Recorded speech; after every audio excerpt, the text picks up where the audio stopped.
Kata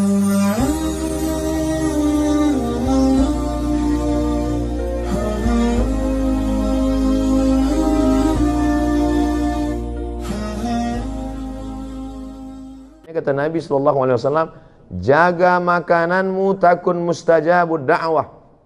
Ihfaz mat'amak takun mustajabud da'wah.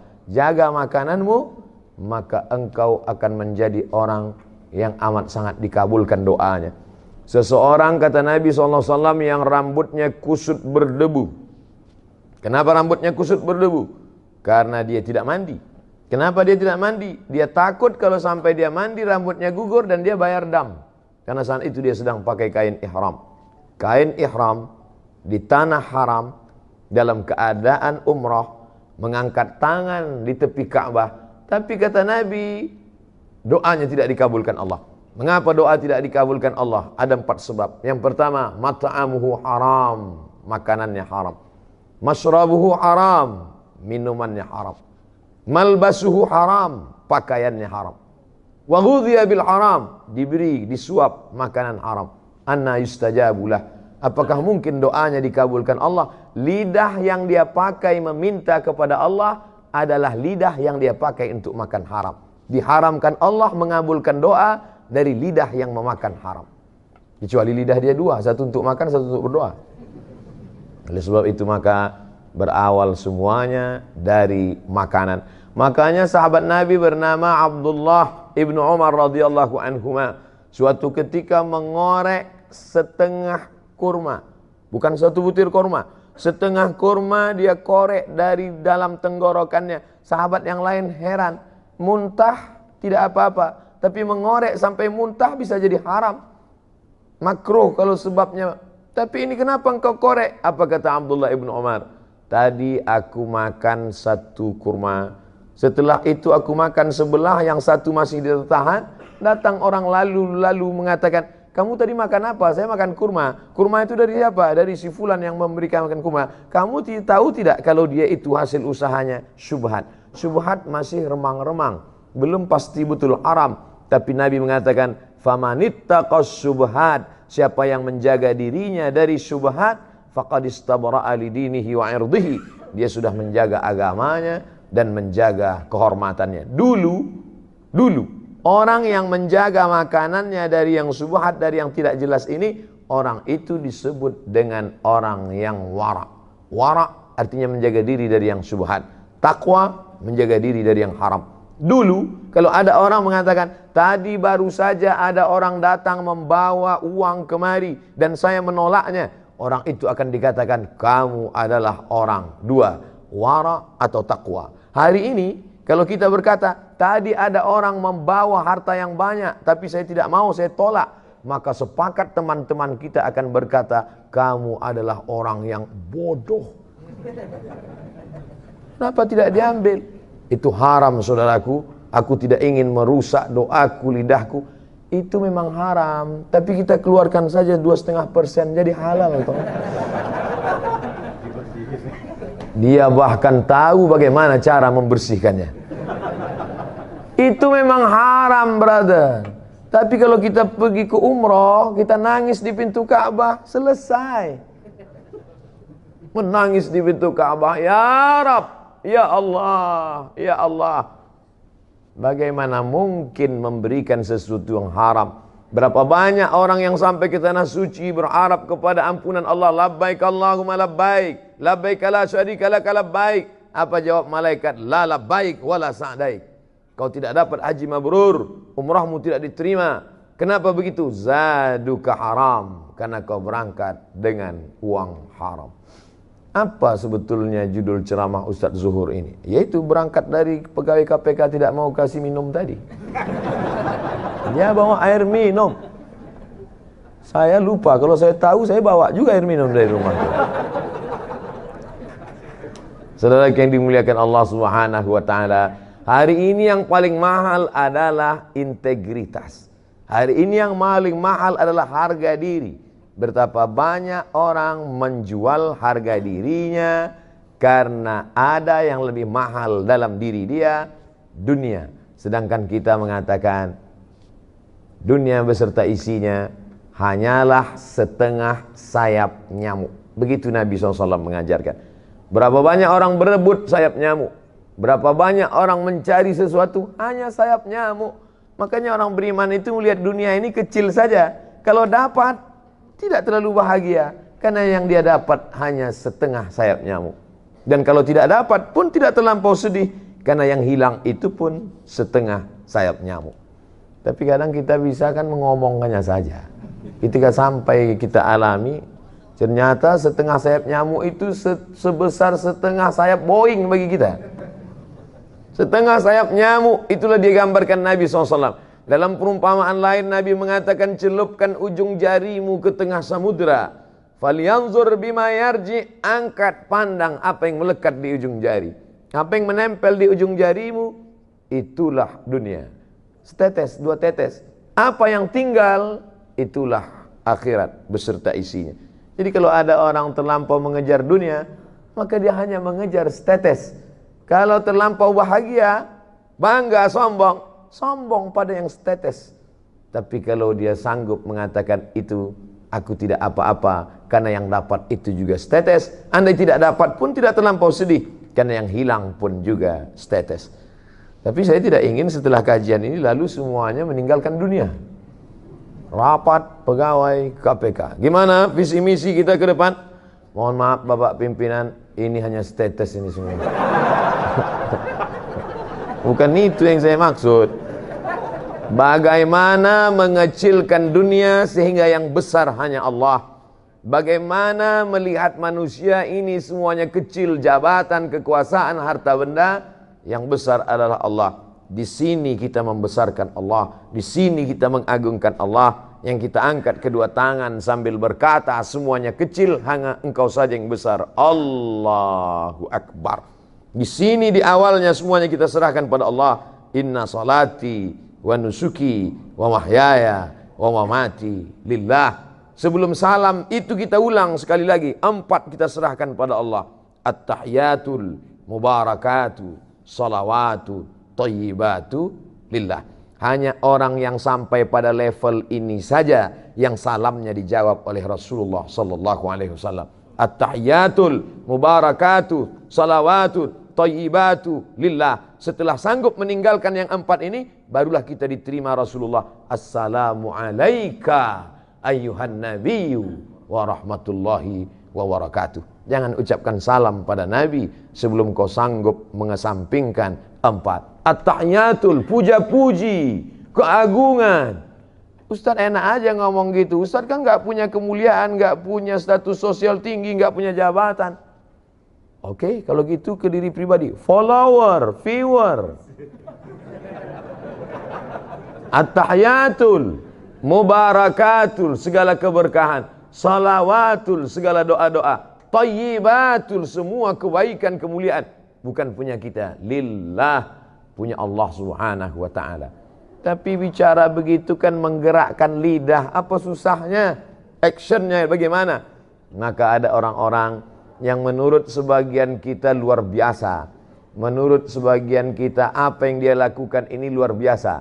Tapi bagi dia di hadapan Allah itu hanya biasa-biasa saja. Kadang kita tidak bisa merasakan. Apa ceramah yang di belakang? Kenapa beda sama yang di depan? Saudara yang dimuliakan Allah subhanahu wa ta'ala, suara saya jelas sampai ke belakang? Jelas. Ada layar. Masya Allah. Ibu di belakang walaupun tidak melihat saya secara langsung, anggap aja kalian sedang menyaksikan youtube.com. Artinya apa? Hidup ini makan, pakai, tak lebih daripada itu.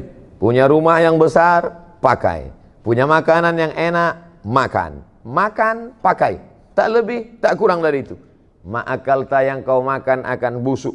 Wa malabista, yang kau pakai akan lapu. Kalau dulu orang mengatakan hidup ini cuma makan, pakai, malah sekarang makan pun tidak. Berapa banyak saya acara di depan pejabat-pejabat, orang-orang hebat, tidak makan sama sekali. Saya malah heran, ini makanan enak-enak sekali, mereka tidak makan. Enggak dimakan Pak, kolesterol. Enggak dimakan Pak, diabetes. Nggak dimakan Pak, jantung koroner. Saya habisi semua. Makanan kok dicari pagi, petang, siang, malam, peras keringat, banting tulang, tidak dinikmati. Betul kata syair orang Arab. Berapa banyak orang mencari makan, tapi dia pun tak sempat untuk menikmatinya. Pakaian, sehebat-hebatnya pakaian, sekaya-kaya orang, setinggi-tingginya jabatan, pakaian paling tebal 3 lapis. Satu pakaian di dalam, singlet, underwear. Yang di luar ini. Yang nomor 3, aksesoris. Ini saya pakai supaya orang tahu saya ustadz. Kalau tidak, saya memang tidak pakai sorban. Saya kemana-mana biasa aja jalan. Cuman beberapa kali, kemarin waktu saya sedang duduk di pesawat, lewat itu yang bagi nasi. Apa kata dia? Mirip sekali dengan Ustadz Somad ya. Mati saya. Nah, makanya saya pakai sorban ini. Pakaian adalah status. Dengan pakaianlah kita bisa membedakan mana ulama, mana orang biasa. Makanya mufti-mufti kerajaan di zaman dulu jubahnya dibuat 2 lapis. Satu jubah putih di dalam, yang kedua jubah hitam di luar. Sorbannya dipakai. Al-Azhar menunjukkan status. Di luar ada sorban putih, di dalam ada topi merah, lengkap dengan jambulnya. Kalau sudah dipakai itu menunjukkan dia hafal Al-Quran. Pakaian adalah status sosial, tapi manakala ketika kita menghadap Allah Subhanahu wa taala, semua pakaian yang menunjukkan status lepas. Belum pernah lama hidup banyak dirasa, jauh berjalan banyak dilihat. Belum pernah saya melihat orang mati Islam bersyahadat pakai pakaian yang dia pakai dulu. Sehebat apapun itu, semuanya akan tinggal. Belum menghadap Allah saja di dunia sudah lepas. Apalagi ketika menghadap Allah Subhanahu wa taala. Mana pakaian yang akan kau bawa? Yatsma'ul mayyita thalathun, yang mengiringi mayat ada 3. Yang pertama, maluhu, hartanya. Mobil yang paling mahal ikut mengiring sampai ke pelataran parkir. Belum pernah saya hadir pemakaman ikut mobil-mobilnya masuk dalam. Ahluhu, keluarga, anak, cucu, menantu, kawan, sahabat, andai tolan, satu kantor, alumni, alma mater. Menangis mereka satu angkatan hanya sampai pintu kubur. Istri yang tersayang, paling disayang, yang katanya buah hati belayan jiwa, itu pun hanya menangis di pintu kubur. Ramai-ramai orang menahannya. Ibu sabar bu. Tidak, saya mau tetap masuk ke dalam. Tetap mereka tahan, jangan bu. Padahal andai dilepas pun enggak juga dia mau masuk ke dalam. Cobalah. Saya beberapa kali itu saya perhatikan, begitu semangatnya mereka menahan. Jangan. Saya diamin aja, biarin aja, nggak akan masuk dia ke dalam. Kita tahu kok itu action aja. Mohon maaf ibu-ibu, saya bisa ngomong gitu karena ibu jauh di belakang. Artinya apa? Apa yang kita amalkan, kita bawa hari ini, itulah yang akan kita tunjukkan nanti di hadapan Allah Subhanahu wa ta'ala. Di tempat lain saya dikasih air minum, saya minum. Tapi di sini saya ingin balas bahwa saya punya integritas. Saya nanti akan datang lagi ke kantor bapak yang dulu bicara kepada saya. Ustadz Somad, pegawai KPK itu integritasnya luar biasa. Kami kasih dia air minum, dia katakan, saya bawa air dari kantor kami. Nanti saya akan katakan ke dia, Bapak, saya pun ceramah juga di masjid kantor mereka. Dan ketika mereka kasih air minum, saya katakan, saya bawa dari rumah. Saudara yang dimuliakan Allah Subhanahu wa ta'ala. Artinya apa? Setiap tetes ini akan kita diminta pertanggungjawaban di hadapan Allah Subhanahu wa ta'ala. Ini diberi dari mana? Ini uang negara. Tidak ada nama saya dalam anggaran ini. Setiap tetesnya. Jangan sampai hancur amal saya. Pahala ceramah-ceramah saya semuanya habis hanya karena 600 ml ini. Integritas harus kita jaga. Takbir. Masya Allah, pantang dipancing.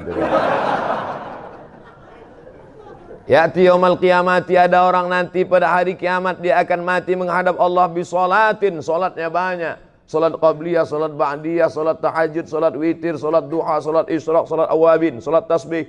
wa zakatin, zakat, wakaf, infak, sedekah, bangun masjid, pondok pesantren, wa siyamin, puasa Senin Kamis, puasa Nabi Daud, puasa Ayyamul Bait, puasa 6 hari di bulan Syawal, puasanya banyak, tapi ternyata amalnya itu tidak bisa menolong dia. Sebab apa? Mat'amuhu haram, karena memakan harta orang lain. Akala mala hadza, memakan harta si fulan. Wa safaka dama hadza, menumpahkan darah si fulan. Wa daraba hadza, memukul si fulan, menganiaya si fulan, menzalimi si fulan. Diambil salatnya diberikan pada orang yang dia aniaya, diambil puasanya diberikan pada orang yang dulu dia zalimi, diambil sedekahnya diberikan pada orang yang pernah dia sakiti. Faniyat hasanatuhu, habis amalnya, tapi orang yang menuntut masih banyak. Lalu apa yang terjadi? Diambil dosa mereka, diambil dosa orang yang pernah dia zalimi, turihat ilahi, dicampakkan kepada dia, summa turiha finnar, lalu dia dicampakkan ke dalam api neraka. Kalau dosanya pada satu kelurahan, karena kebetulan dia kepala desa, paling banyak satu desa 5.000 orang. Tapi kalau dosanya zalim, memakan harta orang se-Indonesia, ini anggaran orang se-Indonesia. Kalau sampai saya minum tanpa ada kejelasan, ya kira nampaknya makan siang pun terancam siang. Saudara yang dimuliakan Allah Subhanahu wa taala, kullu qardin jarra naf'an fahuwa riba. Setiap pinjaman kalau ada unsur manfaat dari pinjaman itu, maka pinjaman itu menjadi riba. Siapa yang tidak lepas dari pinjaman? Selama hidup pasti kita pernah meminjam. Tidak ada barang yang cash di rumah kita sekarang, semuanya pinjaman. Panci pun kredit, semuanya pinjaman. Andai saya meminjam kepada Bapak, saya tak tahu nama-nama Bapak, tak tahu saya. Satu-satunya yang saya tahu nama di sini cuma Pak Novel Baswedan. Saya pinjam uang Bapak 5 juta, Pak. Oke, Ustadz. Nih pakai duit 5 juta. Pinjam ya, Pak? Iya. Lalu kemudian besok 2-3 hari, boleh saya pinjam motornya? Apakah Pak Ustadz? Maka motor yang saya pakai itu sudah saya pakai unsur manfaat. Kullu qardin jarra naf'an, kalau meminjam ada mengambil manfaat, maka manfaatnya itu adalah riba. Sekarang berapa banyak kita meminjam barang orang, uang orang, justru kita pinjam kayak karena manfaat itu.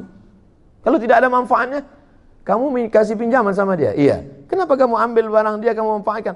Loh, kalau enggak saya manfaatkan, saya dapat apa? Betapa logika kita sudah terbolak-balik. Pernahkah ini terjadi pada ulama-ulama dulu? Ya, ada seorang ulama namanya Abu Hanifah. Kalau saya sebut Abu Hanifah banyak yang tidak kenal. Saya sebut nama lengkapnya Nu'man bin Thabit, juga tidak kenal. Tapi kalau disebut Imam Hanafi, oh. Makanya kalau kenalan sama orang tanya nama lengkapnya. Nama siapa? Abdul Somad. Oh, itu. UAS, itu juga. Ustaz Abdul Somad. Abu Hanifah, Nu'man bin Thabit, Imam Hanafi meninggal di Kufah, Irak tahun 150 Hijrah. Kemudian ada orang meminjam uang dia, dan ketika itu dia bertamu ke rumah orang tersebut. Di depan rumah orang itu ada sebatang pohon kayu yang rindang, dan dia tegak di tengah panas. Datang orang melihat, Imam Hanafi, iya, kenapa tidak bernaung di depan rumahnya, kan ada pohon kayu, tegak saja di bawah pohon itu, kenapa? Dijawab Abu Hanifah dengan argumen tadi, kullu qardin jarra naf'an fahuwa riba. Setiap pinjaman kalau mengambil manfaat, maka itu adalah riba. Tegak di depan rumahnya, yang di bawahnya ada pohon kayu, yang tempat bernaung tidak kena panas, maka tegak di bawah pohon kayu itu pun, jangankan masuk ke dalam meminum airnya, jangankan masuk ke dalam memakan kuihnya, jangankan masuk ke dalam meminjam untanya, berdiri di depan rumahnya mendapatkan naungan pun sudah termasuk dalam kategori riba. Jadi ulama-ulama itu dulu kenapa ilmunya berkah? Lagi-lagi menjaga makanan dan minuman. Kalau lidah yang dipakai tidak pernah makan riba, makan haram itu, maka akan masuk ke dalam hati manusia. Kalau kita dengar ceramah orang, masuk dia ke dalam hati kita, insya Allah. Tapi kalau tidak, ini nanti di akhir coba ceritakan masuk apa tidak. Kalau tidak, berarti lidah saya ini sudah makan macam-macam. Saudaraku yang dimuliakan Allah Subhanahu wa taala, tapi Allah tidak bebani kita di luar kemampuan kita. La yukallifullahu nafsan illa wus'aha. Tadi saya mulai jam 1, jam 12 lewat 15. Masya Allah. Itu enaknya kita ceramah di KPK ini. Mereka tepat waktu. Saya dikasih tahu Ustadz hanya sampai jam 1 lewat lebih korupsi. Karena mereka ini sangat punya integritas Ustadz. Kalau di tempat lain Ustadz lewat dikit aja 15-10 menit mereka tetap nggak apa-apa, lambat-lambat dikit nggak apa. Di KPK Ustadz jangan coba. Lewat 1 menit aja mereka bubar sendiri. Daripada Ustadz malu, bagus Ustadz tutup sebelum habis. Sakitnya nggak seberapa, malunya. Ini kan direkam. Nanti masuk ke YouTube, apa kata orang? Ustadz Somad ditinggalkan jamaah karena korupsi. Luar biasa. Masya Allah, tabarakallah. Saya terus terang, ceramah ini udah kemana-mana. Dari mulai Sabang, sampai ke Sydney, sampai ke Melbourne. Di Hong Kong nggak jadi. Terus terang banyak, tapi yang paling hati saya agak-agak cemas ceramah di KPK ini. Makanya tadi entah doa-doa apa saya baca sebelum masuk. Bismillahilladzi la yadurru ma'asmihi syai'un fil ardi wala fis sama'. Ya Allah, dengan kusebut namamu, tidak ada satupun yang datang menimbulkan mudarat, tidak satupun yang dapat memudaratkan aku baik di langit maupun di bumi, apalagi pegawai KPK. Bi ahlil badri ya Allah.